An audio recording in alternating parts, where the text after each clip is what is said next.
Bado kuna sintofahamu juu ya dabi ya Kariakoo. Kuna clips zinaenea sana katika social media zikionyesha baadhi ya mashabiki wa klabu ya Simba wakisema kwamba mechi zao mbili zilizosalia tayari mechi moja wameshacheza ambayo ni dhidi ya KenGold iliyochezwa kule mkoani Tabora na wakaibuka na ushindi wa goli 5, na wakasema kwamba mechi yao ya mwisho itakuwa ni Jumapili hii ya tarehe 22 katika dimba la KMC Complex pale Mwenge. So baada ya hapo wao hawana mechi nyingine yoyote ile ya kucheza. So maana halisi ni kwamba kama mashabiki wa klabu ya Simba nao pia wanapeleka alarm kwa viongozi wao kwamba hiyo mechi ya dabi ya Kariakoo wao hawajaiafiki kuchezwa tarehe 25 Juni 2025. Sasa maneno yalikuwa mengi sana, ukimya ulikuwa mwingi sana, na wengi walikuwa wanatamani kumuona afisa habari wa klabu ya Simba Ahmed Ally kupitia katika page yake ya Instagram at least aseme kitu, jamani, hiyo dabi ipo na tutaenda kucheza, hakuna ambacho kitaharibika. Lakini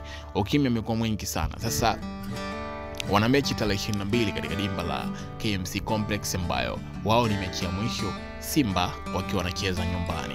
Mchezo wao utakuwa unacheza dhidi ya Kagera Sugar na mechi itapigwa majira ya saa 10 kamili za jioni. Kumbuka kwa mechi zote zimepangwa muda mmoja, huku wenzao Young Africans watakuwa kule Zanzibar katika mchezo mwingine pia wa ligi kuu dhidi ya Dodoma Jiji. Sasa Simba wakaweka viingilio vya mchezo huo, na katika post ambayo Ahmed aliposti ni kwamba mzunguko katika mchezo huo ni 10,000 lakini VIP A wakaweka 20,000.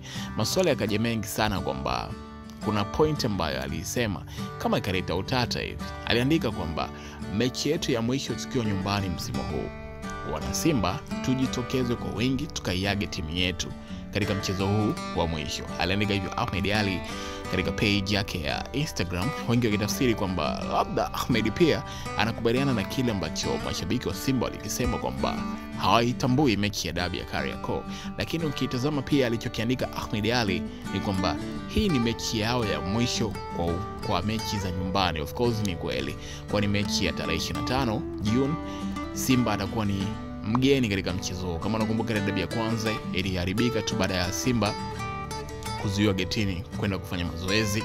Kama mgeni alitamani kwenda kufanya mazoezi katika dimba la Benjamin Mkapa, akakutana na vikwazo pale, so mechi ikashindwa kufanyika. So ina maana wana maana kubwa kwamba hii mechi itakuwa ni ya mwisho kwa wao kucheza akiwa nyumbani. Labda dabi ya Kariakoo itakuwa ni mechi yao ya ugenini, so wao watakuwa wageni katika mchezo huo.